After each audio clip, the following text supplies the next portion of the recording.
Hello दोस्तों, hello. स्वागत है आप सबका हमारे YouTube channel the Q reactors पर। उम्मीद है आप लोग सब लोग बढ़िया होगे और हमारा चैनल एंजॉय कर रहे होगे। तो आज का जो वीडियो है वो किस टॉपिक होने वाला है? ये ओयो से रिलेटेड और ओला उबर से रिलेटेड है। काफ़ी जानकारी है इसमें कि कैसे विदेशी कंपनियां हम इंडियंस को बेवकूफ़ बना देती हैं। तो मतलब कोई भी चीज़ जो ऑनलाइन हम लोग करते हैं उससे संबंधित है, तो बढ़िया टॉपिक है। मतलब इसका टाइटल ये भी हो सकता है, लालच बुरी बला है। देखिए, हम लोग उत्तर प्रदेश के मुख्यमंत्री योगी आदित्यनाथ के गोरखपुर में हैं और ये गोरखपुर का बीबीगंज एरिया है। पीछे एक ओयो का बोर्ड दिख रहा होगा जिसका नाम तुलसी गेस्ट हाउस। इस गेस्ट हाउस की एक कहानी मैं बताऊंगा और ओयो की कहानी मैं बताऊंगा। ओयो का अनेकों कहानी आप लोगों ने सुना होगा, देखा होगा, इंटरनेट पे अनेकों वीडियो ओयो का पड़ा हुआ है कि ओयो किस प्रकार से फर्जीवाड़ा करता है, किस प्रकार से लापरवाही करता है और ओयो को होटल में क्या क्या होता है। लेकिन कल रात 2 बजे हम लोग इस गेस्ट हाउस में आए थे। ओयो से हमने 2 रूम बुक किया इस गेस्ट हाउस में।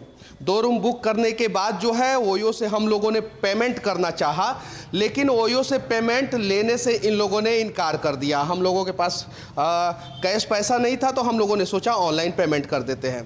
ओयो के साइट पे रूम का जो रेंट है वो 2700 रुपया दिखा रहा था, लेकिन हम लोगों को यहाँ पे जो है 3030 रुपया पेमेंट करना पड़ा। क्यों पेमेंट करना पड़ा? क्योंकि इन्होंने साफ मना कर दिया कि हम ओयो से पेमेंट नहीं लेंगे। लेकिन हम लोग यहाँ पे ओयो के वेबसाइट पे ही उस होटल का रिव्यू देखे थे और इस होटल का एड्रेस देखे थे, तब हम लोग आए थे।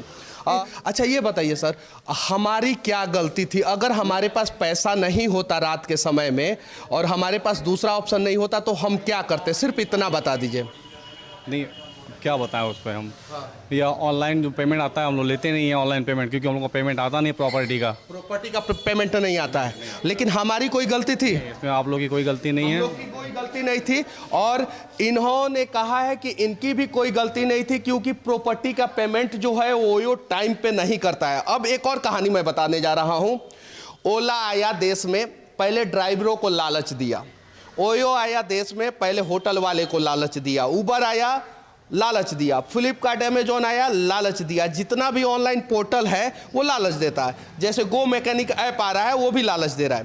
पहले इन लोगों को कम दाम में बुकिंग करके देता था और इन लोगों को बोनस देता था। अभी ओयो इन लोगों से 30% कमीशन लेता है। ओला भी ड्राइवरों से 30% कमीशन लेता है, उबर भी 30% कमीशन लेता है। तो शुरुआत के दिनों में जैसे अंग्रेज ने चाय पिला के, मुगल ने दारू पिला के देश को गुलाम किया, वैसे ही जितने भी ऑनलाइन साइट है पहले लालच दे के जो है अपना टीआरपी बढ़ाते हैं, रिव्यू बढ़ाते हैं। पहले लालच देते हैं वो लोग बहुत सारा कि हम ये करेंगे, वो करेंगे, ऐसे करेंगे, और उसके बाद से जो पेमेंट भी होता है, पेमेंट भी समय पे नहीं देते। अब सोचने वाली बात ये है कि हम लोग रिपोर्टर हैं, पत्रकार हैं।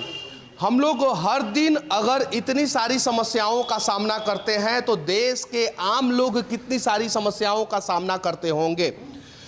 हम लोग इन सब समस्याओं का जब सामना करते हैं तो उसके खिलाफ आवाज़ उठाते हैं। क्यों? क्योंकि ताकि देश के लोगों को समस्या ना हो।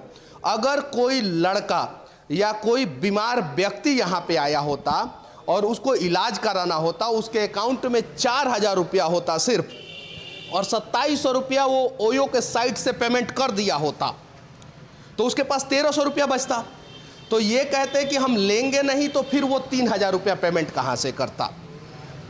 तो ये सोचने वाली बात है कि ओयो जैसी बड़ी कंपनी जो अपने आप को कितने हजार करोड़ का कंपनी और शेयर मार्केट में लिस्टेड कर दिया, वो कैसे लिस्ट किया? कहीं नहीं तो कहीं फर्जीवाड़ा है। मैंने ओयो को भी कल कॉल किया रात के 2 बजे, तो ओयो वाले ने कहा हमसे कि आप सीनियर से बात कीजिए।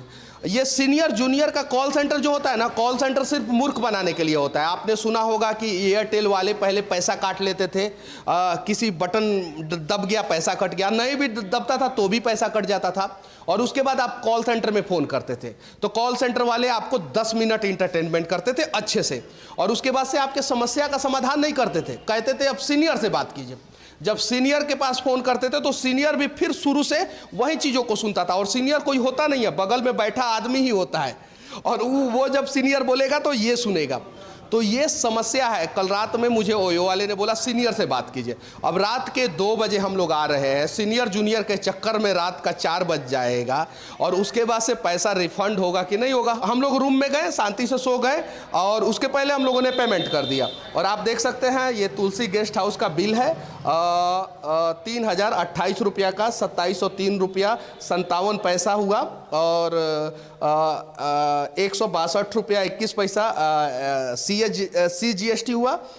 ये देखिए तुलसी गेस्ट हाउस का बिल है जिसमें 2703 रुपया जो है वो, ये देखिए तुलसी गेस्ट हाउस का बिल है 2703 रुपया जो है वो भाड़ा हुआ। उसके अलावा जो है सेंट्रल GST जो है 162 रुपया हुआ और स्टेट GST जो है 162 रुपया हुआ।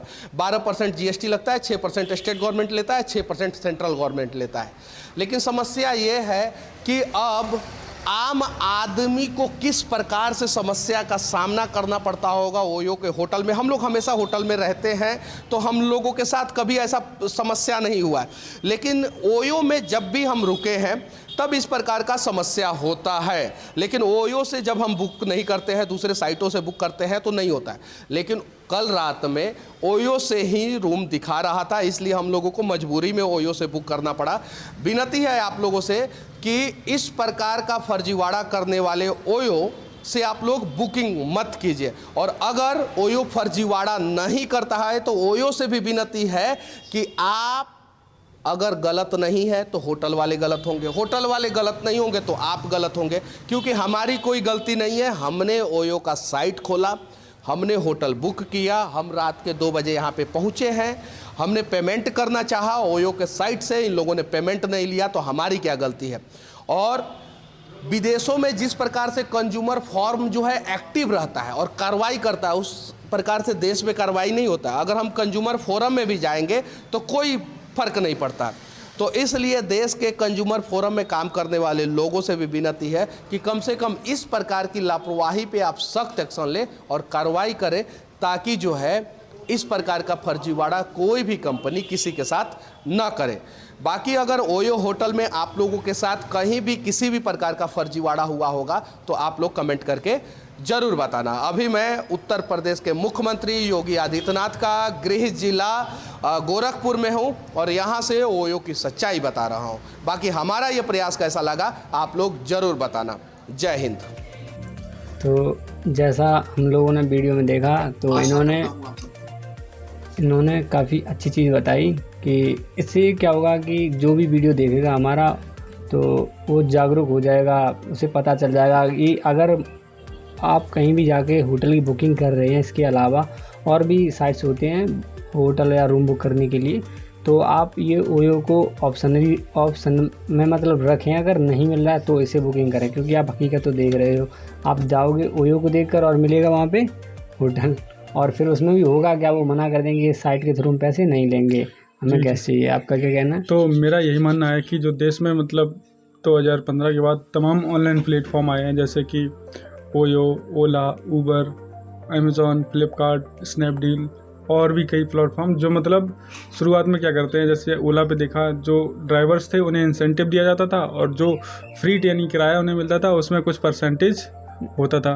तो उसी समस्या को इन्होंने बताया कि शुरुआत में तो बोनस और इंसेंटिव देते हैं, अच्छा, और जब इनका मतलब सिक्का चल जाता है तो उससे उल्टा कमीशन लेते हैं। तो वही कह रहे हैं कि कोई भी मतलब प्लेटफॉर्म है, जैसे ओयो रूम्स में अगर आप बुकिंग करते हो तो देख के ऑफ़र रखिए, क्योंकि जो उसके रिव्यू वहाँ पे वो देते हैं वो मैनुअली टाइप भी किए जा सकते हैं, कोई भी व्यक्ति उसे बढ़ा चढ़ा के भी दिखा सकता है। तो मेरी सभी से विनती यही है कि अगर आप कभी इस तरह की समस्या का सामना करें तो जांच परख करें और मेरे हिसाब से बचें, मैनुअली ज़्यादा ठीक रहता है।